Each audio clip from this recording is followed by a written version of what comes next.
प्रिय छात्रों, इस वीडियो में हम प्रारंभिक एस्टिमेट या प्राक्कलन के लिए जो पॉइंट समझेंगे कि आखिर क्यों हम बना रहे हैं। पहला, निविदा या टेंडर के लिए बनाते हैं, जिससे उसको बनाने के लिए, उस कार्य को पूरा करने के लिए हम निविदाएं आवश्यक आमंत्रित कर सकें, कितना पैसा लगेगा कुछ हमको रफली एस्टिमेट का पता चल जाए। या दूसरा, किसी मकान को गिरवी रखना है या बेचना है तो उसकी आज की परिस्थिति में उसकी कीमत कितनी हो, वैल्यूएशन के लिए। पहला निविदा के लिए, वैल्यूएशन के लिए। कुछ छोटे पॉइंट हैं, आपको रिपीट कर रहा हूँ। आप हॉस्पिटल बनता है वो मंजिल के बेस पे नहीं बनता, पर बेड के बेस पे बनता है। ये कुछ पॉइंट ध्यान रखें। 100 बेड का हॉस्पिटल है, 200 बेड का हॉस्पिटल है, 300 बेड का हॉस्पिटल है। स्कूल बनता है नंबर ऑफ छात्रों के लिए, इसमें कितनी क्लास है, 4 क्लास है, 5 क्लास है, 10 क्लास है, 20 क्लास है।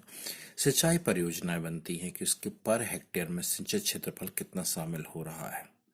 इरिगेशन प्रोजेक्ट पर हेक्टेयर सिंचित क्षेत्रफल के हिसाब से बनते हैं। सिनेमा भवन या टॉकीज बनाना है तो उसमें कितने सीट की टॉकीज बनाना है, 100 सीट की, 200 की, 500 की, 1000 के सीट पे, उस तरह से इसका अप्रोक्सीमेशन किया जाता है। घर बनना है, घर बनता है प्लिंथ एरिया के रेट के हिसाब से, इतने प्लिंथ एरिया है 200। जब भी आपको घर के प्रोजेक्ट करना हो तो प्लिंथ एरिया पूछते हैं, उसके हिसाब से आप डिजाइन करते हैं। वाटर सप्लाई पड़ रही है, तो अगर पूरी सिटी के लिए करना है तो कितने लोगों के लिए वाटर सप्लाई के प्रोजेक्ट है, कितने लोगों को की आवश्यकता को ध्यान रख के बनाया जाना है चीज़ें। अगर पानी की ऊपर की टंकी जहाँ पे पानी भरा जाता है उसका निर्माण करना है तो कितने 50,000 लीटर की होगी, 10,000 लीटर की होगी, 20 लीटर की, ये हमको निश्चित करना पड़ेगा। तो समझ गया, हॉस्पिटल पर बेड के हिसाब से आप निर्धारण करते हो, स्कूल पर क्लास के हिसाब से निर्धारण करते हो। सिंचाई परियोजना है, कितना सिंचित क्षेत्रफल है, कहाँ तक लाभकारी होंगे, पर हेक्टेयर के हिसाब से करते हो। टॉकीज में पर सीट कितने लोगों की बैठने की आवश्यकता है। घर प्लिंथ एरिया के बेसिस पे पानी की सप्लाई कितने लोगों को आवश्यकता को ध्यान रख के बनाया जा रहा है। और ऊपर जो पानी की टंकी होती है पर लीटर कितने का बनता है। प्रिय छात्रों, मैं आपको प्लिंथ एरिया एस्टीमेट के बारे में साधारण जानकारी दे चुका हूँ, और ज़्यादा जानकारी, ज़्यादा एस्पेक्ट आप अपने सब्जेक्ट टीचर या संबंधित टेक्स्ट बुक में पा सकते हैं। उसी तरह से मैंने सप्लीमेंट्री एस्टीमेट यानी अनुपूरक प्राक्कलन और रिवाइज एस्टीमेट यानी संशोधित प्राक्कलन के बारे में बिल्कुल सामान्य सी जानकारी आपको दी है।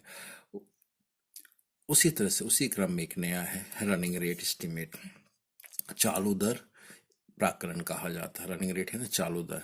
सबसे पहले प्रोजेक्ट की कास्ट जान कर लीजिए। प्रोजेक्ट रोड से संबंधित है, कैनाल से संबंधित है, रेल पथ से संबंधित, ये डिसाइड आपको मालूम होगा ही, आप बना रहे होगे। तो कितनी लंबाई की रोड बनाई गई है, ठीक है, उससे टोटल प्रोजेक्ट कास्ट से उस रोड की लंबाई को डिवाइड कर दीजिए तो आपको रनिंग रेट मिल जाएगा। मान लीजिए आपका 10 लाख का प्रोजेक्ट है और 4 किलोमीटर लंबी रोड बनाई है, तो 10 लाख डिवाइडेड बाय 4 आपको 2.5 लाख पर किलोमीटर लेंथ के हिसाब से आपको पता चल जाएगा खर्चा कितना होता है, नहर है या रेल पथ है। इस तरह से आप जब निकालेंगे तो कौन सा रेट होगा, रनिंग रेट एस्टीमेट। इसी तरह से आता है यूनिट रेट एस्टीमेट। इस यूनिट रेट का मतलब है गवर्नमेंट के कोई प्रोजेक्ट है, उनकी कॉलोनी आप देख सकते हैं, उसमें एक जैसे अनेकों घर बनाए जाते हैं। मान लीजिए 2 करोड़ रुपए की कॉलोनी पास कर रहे हैं, उसमें 10 घर बना रहे हैं या 20 घर बना रहे हैं, आप एक जैसे बनेंगे। चतुर्थ श्रेणी या तृतीय श्रेणी किसी भी कर्मचारी वर्ग के लिए बना रहे हैं। आप दूसरी कॉलोनी पास में बनाना है, इसमें 20 यूनिट हाउस की बनाने में 20 लाख, मान लीजिए 2 करोड़ लग गया, और वहां पे 40 घर बनाना है तो साधारण रूप से आप क्या करिए, इसमें 20 घर में 2 करोड़ लगा तो 40 में कितना लग जाएगा, 4 करोड़ लग जाएगा आपको साधारण रूप से। तो करते कैसे हैं, किसी प्रोजेक्ट में अगर एक जैसे घर होंगे मतलब अनेकों घर हो सकते हैं पर एक जैसे होंगे। टोटल प्रोजेक्ट की कास्ट क्या है, टोटल प्रोजेक्ट की कास्ट से नंबर ऑफ उन घरों की संख्या को डिवाइड कर देते हैं तो आपको यूनिट रेट मिल जाता है। तब आप जब यूनिट रेट आपको मालूम, तब आप सिमिलर प्रोजेक्ट हो, सिमिलर कंस्ट्रक्शन हो, सिमिलर जमीन की जगह हो, जगह पे जहाँ बन रहा हो कंडीशन हो, उस स्थान पे और उससे ज़्यादा यूनिट का अगर आपको बनाना है तो इस रेशियो, इस नियम का सहायता से आप एकांश दर प्राकलन निकाल सकते हैं कि एक यूनिट में कितना खर्चा था पहले इस वाले प्रोजेक्ट में, same specification, same working condition, same field condition पे दूसरे मकान बन रहे हैं, ज़्यादा संख्या बन रहा है। इसमें पहले वाले में एक यूनिट में इतना खर्चा हुआ तो दूसरे में जितनी यूनिट है उसका कितना खर्चा होगा, आधा साधारण रूप से निकाला जा सकता है।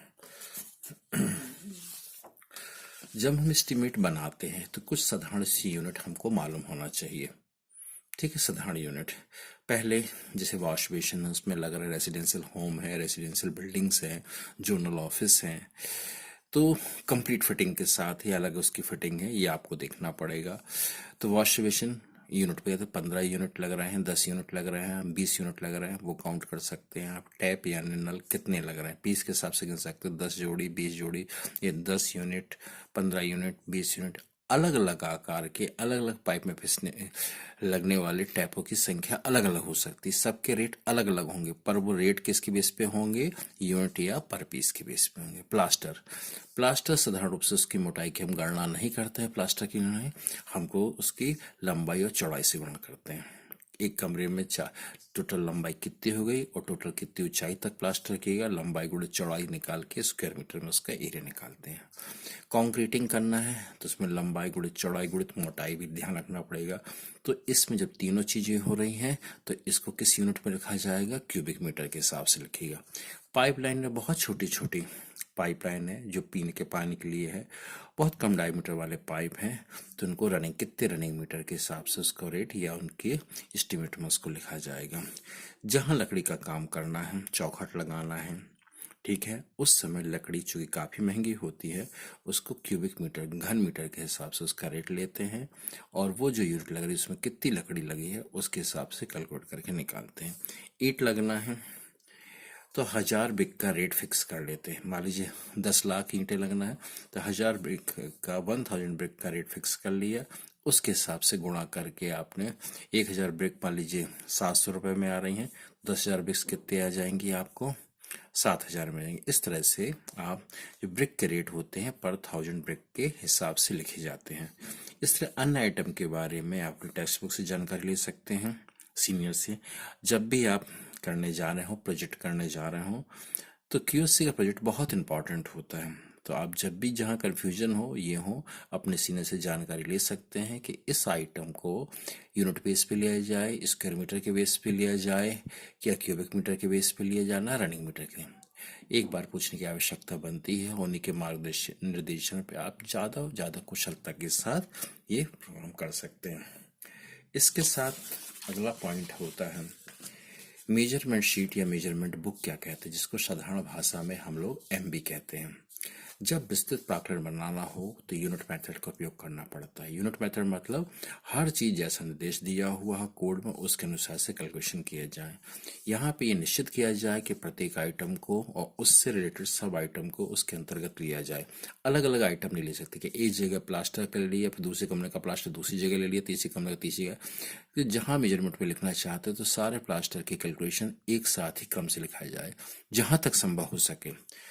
फोर्थ पॉइंट लिखा है प्रैक्टिकल फील्ड में शायद संभव ना हो सके, क्योंकि जितना काम होता जाता है उसके हिसाब से एक क्वांटिटी सर्वे को बिल बनाना पड़ते हैं, तो काम हो सकता है अलग अलग हो, तो अलग अलग ढंग से एंट्री करना पड़ेगी। हम पूरे काम के एंट्री करने तक मेजरमेंट बुक के अनेक पेजों को ब्लैंक में नहीं छोड़ सकते। ठीक है, यदि आप कंस्ट्रक्शन साइट पे हैं तो जैसे जैसा वर्क होता जाता है उसके हिसाब से आप अपने सीनियर और बॉस के इंस्ट्रक्शन या जो वहाँ रेसिडेंट इंजीनियर उनके इंस्ट्रक्शन के हिसाब से आप एंट्री करते जाते हैं। पर सारे कैलकुलेशन हमको एक कॉपी में, एक बुक में, एक प्रिंटेड बुक रहती है, बुक जरूर कह रहा हूँ, प्रिंटेड कॉपी होती है, उसमें लिखना होते हैं। उसमें एक जैसे पेज 4-4 पेज होते हैं, तो आपको कार्बन कॉपी पिछले 3 पेजों के बीच में कार्बन कॉपी लगाना पड़ती है, क्योंकि जब बिल बनता है तो उसकी एक कॉपी साइट पे रखना पड़ती है, एक कॉपी संबंधित विभाग को भेज दी जाती है, संबंधित एम्प्लॉयर को भेज दी जाती है। उसमें उसको बिल प्राप्त होते साथ ही 75% पेमेंट तत्काल कर देता है, साधारण रूप से जैसा आपका एग्रीमेंट हुआ हो। और रिमेनिंग पेमेंट करने से पहले उस पार्टी की तरफ का इंजीनियर आपके द्वारा प्रस्तुत किए गए बिल की अच्छी तरह से चेकिंग करता है कि कहीं कुछ गलत तो नहीं है, किसी आइटम को बार बार तो नहीं लिखा गया है, कोई आइटम गलत ढंग से इंक्लूड तो नहीं किया गया है, वो चेक कर तब बाद में में वो 25% पैसा आपको बाद में रिलीज किया जाता है। किस टाइप के होते हैं? पहले सीरियल नंबर, आइटम कौन सा आइटम है, उस आइटम के बारे में डिस्कशन कि किस टाइप का आइटम है, उस आइटम के कितने नंबर लग रहे हैं, उसकी लंबाई क्या है, उसकी चौड़ाई क्या है, उसकी हाइट या डेप्थ क्या है। जरूरी नहीं है कि ये लंबाई चौड़ाई, अगर मान लीजिए वॉश बेसिन लिखा है, नंबर 1 आइटम का नंबर लिख लिया वॉश बेसिन, डिस्क्रिप्शन आप लिख सकते हैं वॉश बेसिन, नंबर 14 लिख दीजिए। तो आपको लेंथ विड्थ और हाइट लिखने को उसको ब्लैंक छोड़ दीजिए। आप टोटल क्वांटिटी में आप 40 लिख सकते हैं, रेट लिख सकते हैं, एक वॉश बेसिन कितने में आएगा, 1 मल्टीप्लाइड बाय नंबर 14, और यहाँ टोटल क्वांटिटी के रूप में आप लिख सकते हो। ठीक है। मेजरमेंट करते समय अपने सीनियर की एडवाइस और कोड ऑफ मेजरमेंट का प्रयोग करना चाहिए अगर आपके पास है तो। साधारण रूप से कॉलेज में कोड ऑफ मेजरमेंट वगैरह पढ़ाया नहीं जाता है, कोर्स में नहीं होता है, पर अगर आप उसको प्राप्त कर लें किसी फ्रेंड से जो साइट पे काम कर रहे हैं उनसे कॉपी प्राप्त कर लें तो आपका काम बहुत आसानी से हो जाएगा। क्या इंक्लूड करना है और क्या इंक्लूड नहीं करना है, और कितनी तक की ओपनिंग शामिल करना है, कितनी तक की ओपनिंग के बारे में कोई ध्यान नहीं देना है, ये आपको अच्छी तरह से मालूम होना चाहिए। ठीक है। अगर क्वांटिटी ऑफ मटेरियल मंगाया जा रहा है तब भले ही आप नए नए हो, आपने जो कैलकुलेशन किए अपने सीनियर से रिक्वेस्ट करके उन कैलकुलेशन को एक बार चेक कराना जरूरी है, क्योंकि एक बार साइट पे सामान आ गया, बड़े आकार का आया तो शायद छोटा करना संभव हो जाए, अगर छोटे आकार का आया तो बड़ा करना संभव नहीं होगा, और उस समय आपका टाइम, समय और पैसा सबसे ज़्यादा बर्बाद होगा। इसलिए क्यूएससी का काम बहुत नए लोगों को कभी नहीं दिया जाता जब तक हाईली एक्सपीरियंस नहीं हो। फिर भी ऐसी कोई विशेष शर्त नहीं है, परंतु जब ऑर्डर कर रहे हो तब एटमोस्ट सेफ्टी रखना चाहिए आपको, कि छोटी सी गलती आपके लिए बहुत परेशानी का सबब बन सकती है। आज के लिए बस इतना ही। आप सभी ने इधर तक सुना, आप सभी का स्नेह से आभार।